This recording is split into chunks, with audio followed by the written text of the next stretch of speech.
All right. Good morning, everyone, and thank you for joining us this morning. We have Yaz and Jarrell from Celo from Celo here, and they're going to talk about adding your repo to the Celo ecosystem. And before we get started, I just want to take care of a couple housekeeping things. If you have any questions, you can go ahead and throw them in the Q&A section of the chat, and we'll be checking that section periodically. You can upvote people's questions as well. Any of the links that get mentioned, I'll go ahead and drop them in the chat as well. This discussion is being recorded, and so if you have to leave or come back to this discussion and see some of the information again later, you can always rewatch the recording on our Get Coin YouTube channel, and we'll be sharing that link in Town Square as well. With that being said, I look forward to this discussion, and I'll go ahead and turn it over to Yaz and Jarrell.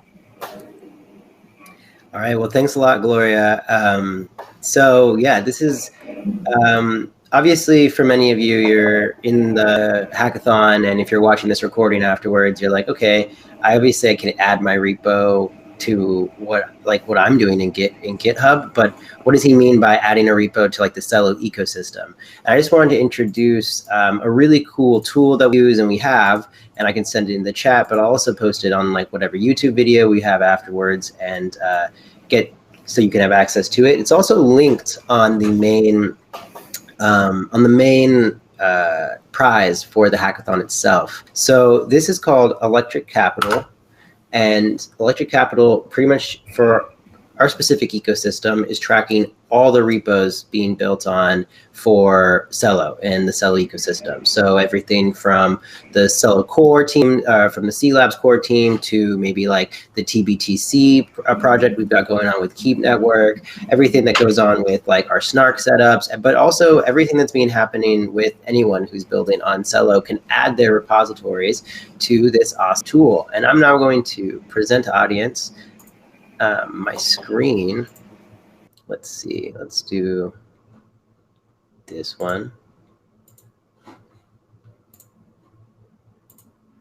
How is it? Oh man, 1 second. Apparently my system preferences need to be changed. I recently got a new computer. We're gonna allow that. Okay, you know what? Not gonna work. Yes, not going to work because it wants me to restart my computer in order to do that. Let's talk to Tim Cook about how ridiculous that is at a later time. So what you're going to do is you're going to go, yes, could you go to that for me real quick and share that? Good old man there. And this is going to be a really cool little thing. And I just want to make sure that everyone gets a chance to look at it. Matt, Yaz, I think you're muted. Okay, let me try to turn to the audience. Screen share. Chrome tab. Can anyone see that? Hey, there it is. Right now.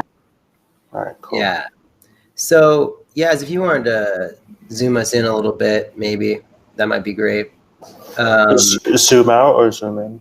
Zoom in. Okay. So what you're looking at here is like all these repositories. It's pretty self-explanatory. For those of you in the game, you understand like this is a great list and great opportunity to just link to everything that's being built on Celo and kind of get more robust understanding of what we've got going on in the ecosystem. Now you're like, one, how do I add a new repository? I think we've all probably figured that out by this fancy little button in the side here called Add a New Repository. Hit it, hit it, hit it, hit it. Okay. Can you see this part of the screen? I cannot. Oh, let me see. You tab share. Okay. Yeah, it doesn't work the same way as Google Meet, but let me try it. Let me re-share it. Honestly, I'm just going to send some strongly worded emails to like 3 companies after this live stream. So it's fine. Yeah. So that would open this link. Add repository to the ecosystem. Yeah. Nice. And this is as simple as it is. So obviously the ecosystem that you're looking for is going to be Celo. And so there's a number of other ecosystems that also are using electric capital. This isn't our tool, but this is something that we definitely use, and a lot of teams in the space use to understand, like, just how dynamic is the ecosystem, how robust is everything that's being built, and how do I do it all, right? So the ecosystem is Celo. That'll automatically fill for you, and then you just simply add your repository URL here, and if you have multiple ones, you can do a comma separated list, and it's that simple. I know you're like, wow, you guys had a whole live stream about this, but it's actually something that we really wanted to talk about because as simple as this process is, it is a really cool ability for after a hackathon for everyone to go in and see everyone else's work and see everyone's, and maybe even build off of the work that's been done in a hackathon. So let's say the next hackathon comes around and the prompt is something similar, right? And there's maybe like, the prompt is something like, NFTs for good. And someone could come back to this repo and then they'd separate by, what were the hackathon repos that happened in the Celo.org or ecosystem. And so then they're like, oh, wow, there's already been a couple NFT projects that have been started. And let me just see what I can look at, learn from, and build off of from there. And so as simple as this onboarding process is, there's more to like that, the real nature of this dragon here, which is like, this is a cool, just snapshot of everything going on and everything that could be happening. I was trying to really encourage from a foundational level, if you're ever working on Celo or you know people are working on Celo, just encourage them to add it to the Electric Capital repos. But that's pretty much all we had just for the specific discussion on this, which is why I added Yaz we'll have a little bit of a conversation and answer any questions, but also just, chew the fat a little bit and just talk about Celo. So, Yaz, I was going to ask you, you got some cool validator stuff coming up, some cool proposals. Time to, actually, can you find the repo here for, So the actually we can find it. It's right here called proposals. Yep. So this is where we do all governance related stuff. And all core dev. Actually, when you click that link, it opened up a new window, but because we can't share that tab immediately, I need to stop and open it up again. Nice. So, dear Mr. Airmeat, well, the good news is if you go back to that tab that you were showing, it's kind of like, okay, so this is what it links to. I'm not going to make you go back to the Electric Capital because we know it's going to require. But there's an activity monitor, and you can see how active people are during a certain period of time or forever on that specific repo. And it's cool. It's color coordinated because, as millennials, we enjoy color coordination, and I hear that Gen Z is about it as well. So it's a really cool tool just for also like 28-day activity, like just for everyone in the ecosystem to just actually active. So you can see the Keep Network core, very active, Celo blockchain, obviously very active. We have there's obviously things like proposals that are going to be intermittently active. And it's kind of cool just to have like a snapshot visual of all of that. But Yaz, if you wanted to, enlighten us, what are some of the proposals that are coming up for the ecosystem? So currently there are 5 proposals being submitted chain. I think we don't have to go to the GitHub because the GitHub is where we store the markdown, but I can show you where you can see governance at a high level. And for that I need to stop presenting, then represent, screen share, Chrome tab, and then the website tab. Okay, so it should show up now, right? So these are the current proposals that we have on Celo being submitted on mainnet. Proposal number 21 to 25. From a high level, what these they're currently passing right now. So we looked at the proposal yesterday. They're passing. So by tomorrow, proposal 1, 22, and 23 will be in what we call execution stage. And that would mean that we would be able to execute on these proposals and pass them because, people are voting on them and stuff like that. And then by Friday, 24 and 25 gets executed. So what are the proposals? So the first one is contract release 3. And that is basically an update to our core contracts with a lot of performance update, and at the same time, most importantly, allowing us to activate Euro. At the same time, we added a governable parameter for validators, and that one was contributed by Bison Trails. They submitted that proposal and specification and stuff, so we're helping get that going and stuff. So that'll be executed tomorrow. If you see here, nobody voted no. So you have 68 million Celo votes yes for this proposal. And then you can see all the addresses that are voting and how much you're voting with and stuff. And then the Oracle and constitutional parameter 22 and 23, they're basically how do you enable the Oracle and the Celo Euro and stuff, just to get Celo to Euro prices and stuff like that. So that is these are a lot also housekeeping kind of proposals that we need to activate in order to bring Celo Euro and stuff. And we spread them up because they're all targeting different kind of proposal metrics and stuff. So you have these. And then 24 and 25, 24 update grace period. This is, so the first one in core contract release 3 is about, we used Bison Trails, created a new governable parameter and stuff like that, just to help them with their validator activity and help the ecosystem. And they want to set it to a value. Now, we don't really set that to a value right away because it's a governable parameter. But what you can do is you can create a new governance proposal to modify the governable parameter that you created. Otherwise, it becomes hard-coded and stuff. So this one is essentially setting the value to whatever was specified in CIP 29, which you can read about here. And the cool one that I think you can really resonate with is community appreciation gifts, and this one was submitted by NAM. Basically, they're doing a multi-sig, and whenever we find people contributing to the Celo ecosystem, and we need to recognize them, but we don't really want to go through bureaucracy or whatever just to ask people. I think having a small community appreciation gift contract that we can use to send 100 Celo to people and stuff to show thanks and stuff. It's a really good idea and stuff. Mm-hmm. Yeah, this is a really cool overview, Yaz, of all of the proposals, and I think we all sometimes get caught up in partnerships or number go up, number go down, and we kind of forget that there's an actual democratic voting situation happening to create any of the change that we want in the networks.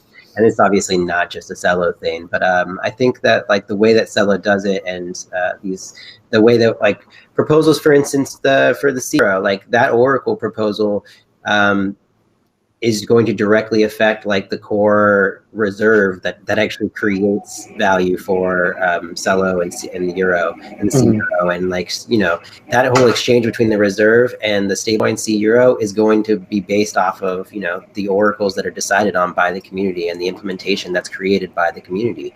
So this is it sometimes seems a little dry to get in there and read all the proposals and stuff, but at the same time it's actually a pretty beautiful example of democratic social systems in action. So, and I think in today's day and age, maybe we're a little bit underwhelmed by current democratic social systems. It's great to see that the programmatic nature of the computer science world ups a little bit of that.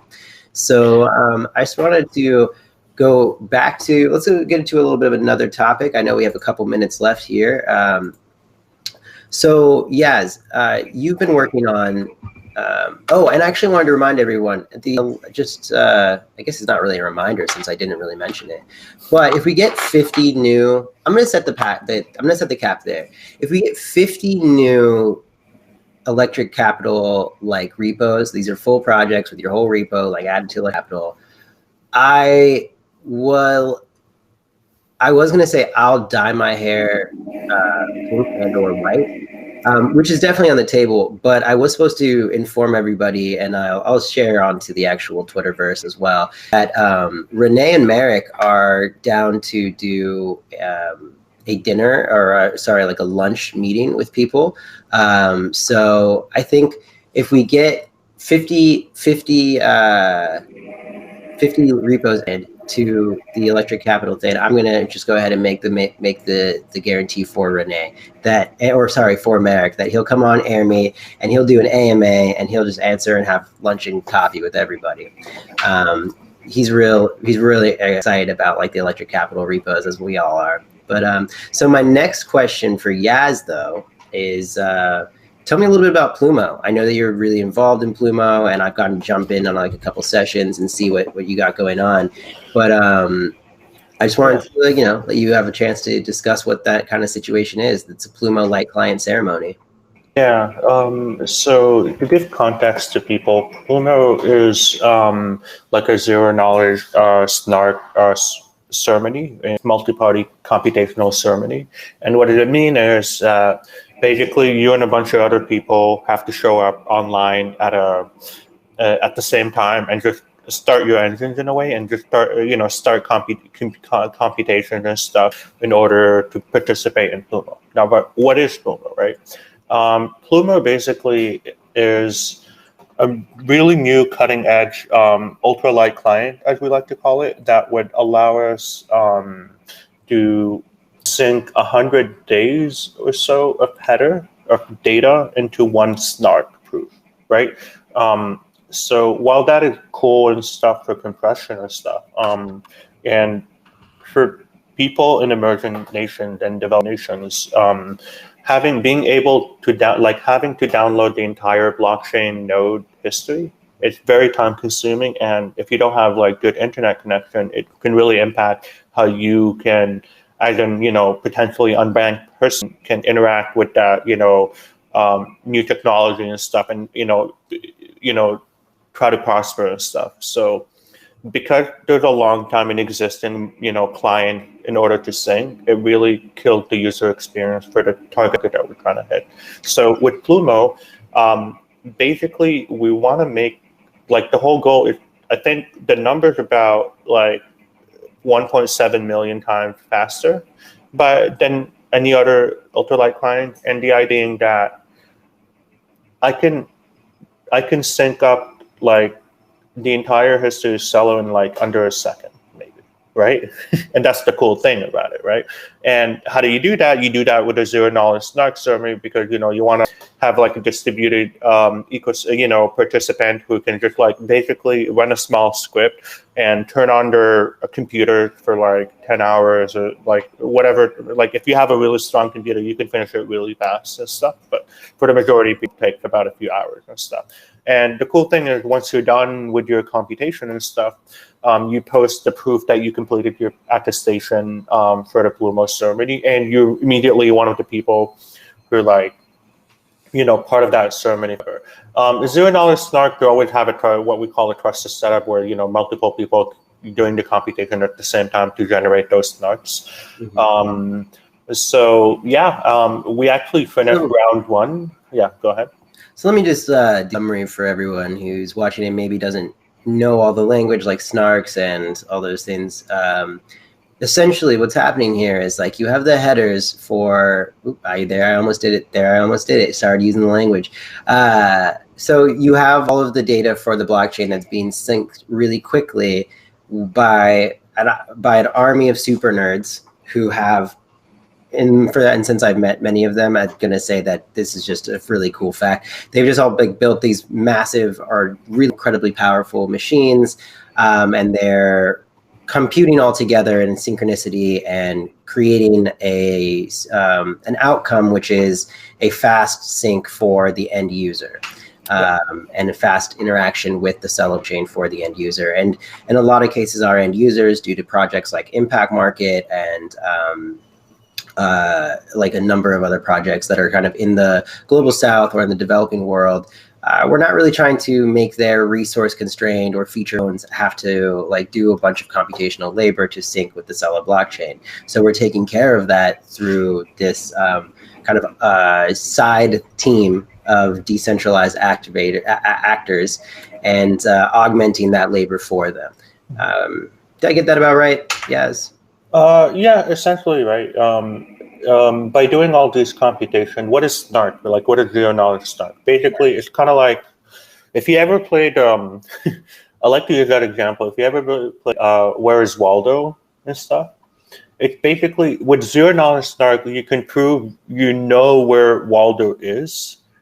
Using magic math without having to reveal the surroundings around Waldo with exact coordinates. You can just prove that you know where Waldo is, essentially. And what does that mean for, like, if you look at it from a higher level, with zero knowledge Snark, you can essentially prove, let's say you're trying to enter a bar and you look reasonably over 21, but the bouncer doesn't believe you, but you don't have your card on you or something like that. You essentially, with zero knowledge, you can essentially prove that you're over 21. You can enter that bar without having to reveal your date of birth or like other information about you and stuff. Now, obviously, when it's not only used for privacy and stuff, but like, Zcash is the best example of zero knowledge Snark. But compression, which is what we're doing here, like the database, like the blockchain be public. You can always look at individual blocks and stuff. But for like the average user, you don't want to do that. You don't want to have to sync every block for history, right? So by combining 100 days of block data into one proof, one zero knowledge Snark proof that can sort of prove it, knows all that information about the 100 block without having to download them and stuff. It's an amazing performance upgrade. And like, this is one of the very unique projects in my experience, where you have both cutting edge technical standpoint, which is zero knowledge Snark ceremony, that is multi-computational, like multiple parties over how many rounds? We did probably 10 rounds for session 1. And then we have a new one coming up that would have multiple rounds every week and stuff. So you have that kind of cutting edge that would do performance of over 1.7 million times faster than any other client. At the same time, there's a social impact side. Like, the reason you want to do all that is because, like, for the average, for an average person like you and me in North America, we don't really care if it's a little bit slower and stuff. We already have fast internet, right? Mm-hmm. But like in developing nations, places where impact market is kind of target and stuff, it's super important. It's something that you want to be able to sync to the Celo network trustlessly, and you want to do it super fast in a way that is no one else can do before, so that's what Plumo is trying to solve. Yeah. Well, thanks for giving us an overview of Plumo. As I know this was supposed to be just an electric capital tutorial, but I mean, we had the words Celo ecosystem in the title, so we figured why not give a little bit more of an overview on what the actual Celo ecosystem is as well. I would say we'll probably be wrapping up here, but let's encourage you to go to Electric Capital, add your repos. Honestly, go to our blog, go to our channels, and learn more about everything going on in our ecosystem, including Plumo and our proposal. Oh. I think he just accidentally dropped off, but it sounded like Jarrell was wrapping up right then. So yeah, I think that the best way to reach out, if you have any other questions, I guess, would be to reach out to the Discord channel, correct, Yas? Yeah. So that we have the Discord channel, and good. How are you doing? Part of the fun is trying. If you want to hit up Jarrell on Twitter, super responsive. Here, he's back. Dear Dr. Airmeat, I am upset. I have no idea why I just disconnected, but it said I joined from another tab when I definitely did not. But okay, well, I don't know where you guys, the last thing you heard, but join our ecosystem. Come and hang out. Come be a part of Celo. Dance. I don't know. We were talking about the best way to connect to if people have questions. Yeah. I I dropped your Twitter, Jarrell, so Oh, people you plug in my Twitter. Nice. Yeah. Yeah. Give me those followers, man. No, yeah. If you've got questions, I encourage you to, reach out to me on Twitter, reach out to Celo Devs on Twitter. There's the Yazinator. Reach out to us in Discord. If you're in the hackathon specifically, there's a whole support channel as well. But if you want to reach out and be a little bit more personal, you've got a number of questions, don't be afraid to reach out to myself, Yaz, or Josh Kreitz on Discord and get all your answers you need. And then honestly, tweet your questions. Just tweet your questions. Somebody will respond. A long time ago, we used to have a women in tech thing that we would have literally conversations that were hours long via Twitter, like someone just starting a question and everybody just piling on. So I love that. Yeah. Once I had to debug somebody's problem, technical issue on Twitter. We had a whole thread just debugging. Oh, can you try this and stuff? It's insane. See, this is what I'm saying, man. It's it's a little degenerate version of Wikipedia. It works. It works, yeah. Perfect. All right. Gloria, thank you so much for hosting this event for us, and excited to share this out and get more people onboarded into Capital. Yeah, no, I'm excited to see the projects kind of ship on to your ecosystem. It sounds like that it would be really beneficial as the ecosystem grows to be able to go and see what people were working on, what's been, done. Maybe even I'm a big hackathon person. I'm not a big fan of reinventing the wheel if I don't need to, but seeing where some people have dropped off and kind of evolving from that point is really, really helpful. And I believe that more eyes and more insight make for better projects. So exactly. If anyone can just drop into our next hackathon and see all the great work that's been done by the last participants of the hackathon, I think that just gets those gears turning a lot faster and more likely to give them, better inspiration or direction. So you're right on the money. For sure. All right. Well, thank you so much for taking the time today to show us the ecosystem and how to move our repo over to there and the benefits of that. And again, if you do have questions in the future, feel free to reach out. This video is recorded, so you can all come back and rewatch it. And we will connect with you all again next time. Yeah. Thank you, everyone. Bye. Bye.